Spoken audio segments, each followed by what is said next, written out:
Reels वाली बहू। प्रज्ञा को रील्स बनाने का बड़ा ही क्रेज है और वो दिन भर रील्स बनाती रहती है।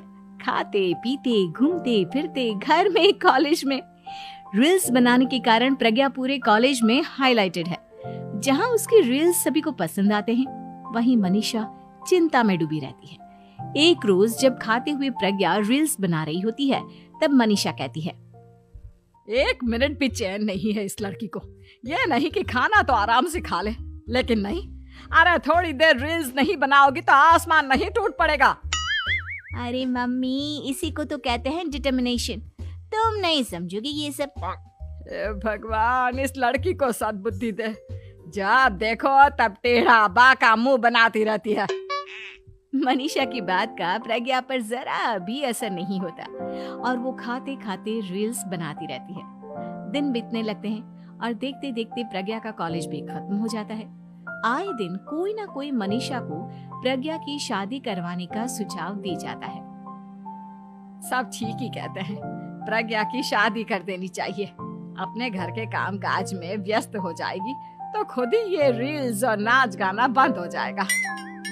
मनीषा और प्रेम प्रज्ञा के लिए एक अच्छा लड़का ढूंढने लगते हैं और तभी विकी का रिश्ता प्रज्ञा के लिए आता है, जिसने प्रज्ञा को उसकी रील्स देखकर पसंद कर लिया था।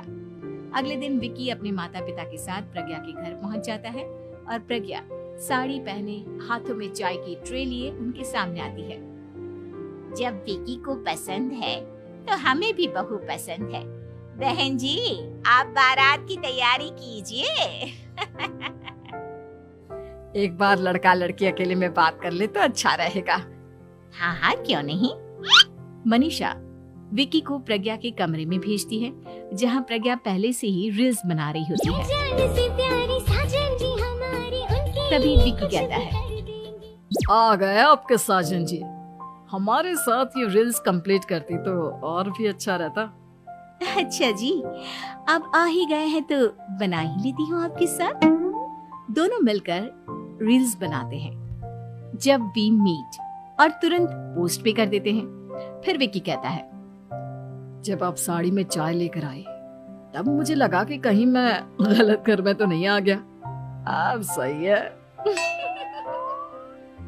दोनों की शादी पक्की हो जाती है और शादी के दिन भी प्रज्ञा रील्स बनाने से चूकती नहीं। यहाँ तक कि बारात के समय भी नाचते हुए रील्स बनाती है। सभी लोग प्रज्ञा की तारीफ के पुल बांध देते हैं और प्रज्ञा नाचती गाती अपने ससुराल चली जाती है। सब कुछ अच्छा चल रहा होता है। प्रज्ञा यहाँ भी दिन भर हर चीज की रील्स बनाती रहती है। लेकिन कुछ दिनों के बाद जब सुनीता कहती है, बहू, ये रील्स के साथ साथ कुछ काम भी कर लिया करो। वैसे तुझे और क्या क्या बनाना आता है?